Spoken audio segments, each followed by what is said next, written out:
A major new study from the International Panel on Climate Change, which was published in full today, says scientists are now 95% sure that humans are to blame for global warming.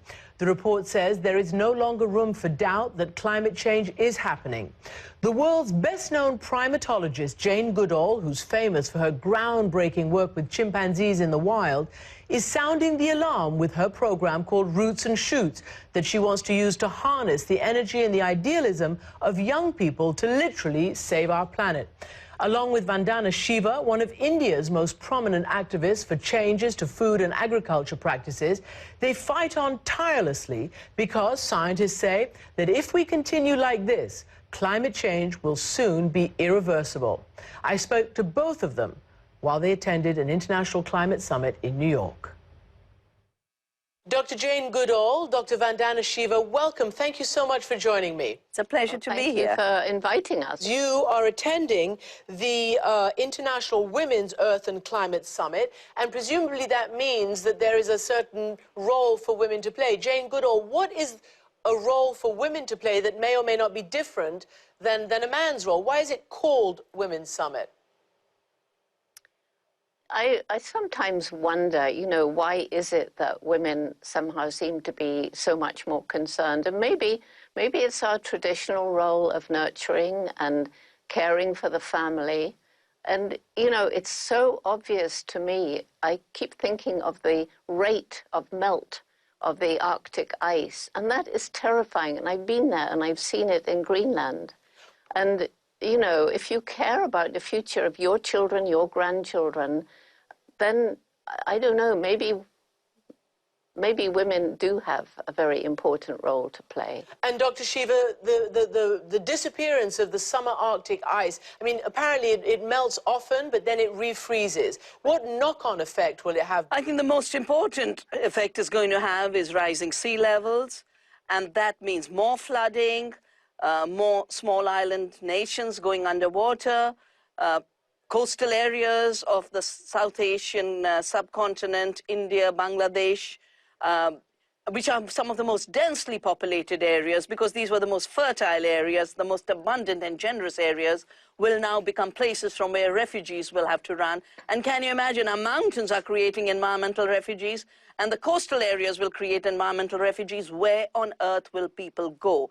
That's why we're gathering in New York in the Women's Summit for Climate and the Earth, because I really believe the time has come for sanity, for responsibility, for recognizing the rights of Mother Earth, for recognizing a deep science that works in accordance with the laws of Gaia, not the shallow and irresponsible science that works only in the marketplace for profits and power. Well, following on from that passionate statement there, Jane Goodall, what is your reaction then to reports that we're hearing? In fact, it's confirmed that the new Prime Minister of Australia has actually dissolved their climate panel, and the professor who's been doing this for a long time as chief of that commission has said, you know, our job was, and we have kept politics out of all of our findings, and the Australian public deserve an apolitical, honest accounting of what's happening. And he points out to some of the hottest temperature on record in Australia. If the new Prime Minister is dissolving that commission, what does it say? Well, what it says is what we all know, and that is that industry, corporations have so much power. They have power over governments, and it's the, you know, we do everything because what matters is the bottom line, the next shareholders meeting.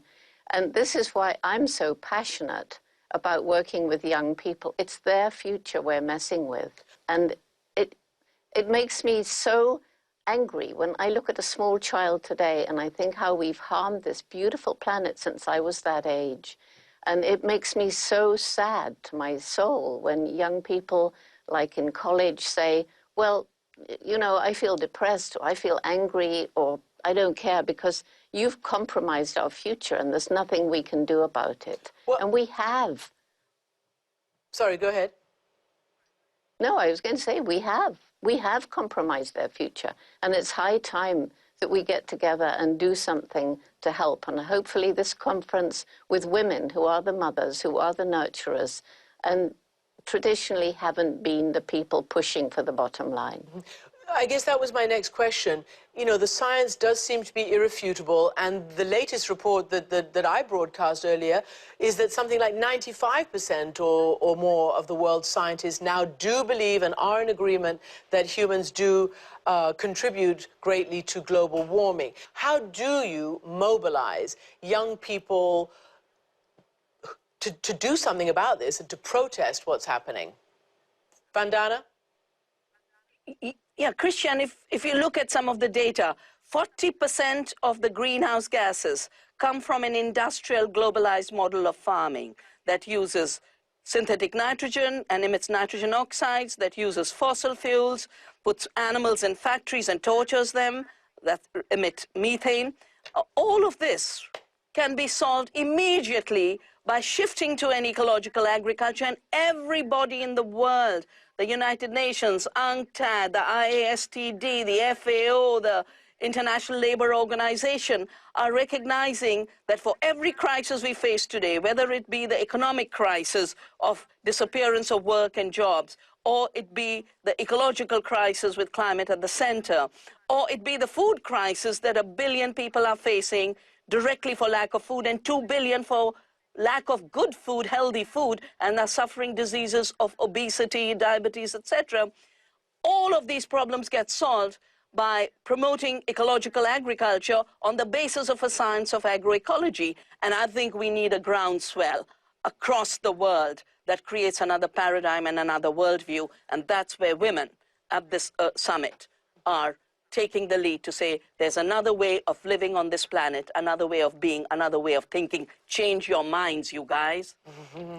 Indeed, change your minds, you guys. What, finally, Dr. Goodall, is your biggest nightmare? What keeps you up at night over this? I think what keeps me up at night is that all my life I have loved being out in nature, and I see nature shrinking and shrinking as human populations spread, as development takes over areas that once were so beautiful and so clean. Forests, which protect the quality of the air and of the water, are being destroyed. And I think my worst nightmare is thinking of my own great-great-grandchildren and what the world will be like for them if we don't change. And, you know, I so agree with everything that you've said, Vandana. And this is why I'm working with the youth. And the boys as well as the girls, I have to say they're really important. But when young people get to understand the problems, they're going to be depressed, angry, bitter, violent, or apathetic unless they know there's something they can do. And so our Roots and Shoots program is about helping young people understand, and then they themselves choose projects to make things better for people, animals, and the environment, and learning to live in peace and harmony with each other, between religions and nations, and between us and Mother Earth. Because these things are at the heart of everything. Roots and Shoots is about growing a family of young people who share a philosophy. And I was talking to one of them the other day, and he said, what I love is, I know anywhere I go in the world, even if I know nobody, if there's a group of Roots and Shoots, I found my family. And I believe as the children grow up, we will reach that critical mass of young people sharing the right philosophy to follow the path that you're talking about, Vandana. Dr. Jane Goodall, Dr. Vandana Shiva, thank you very much for joining me. Thank you very much for having us on your program. Wishing you good luck. Thank you, Christian.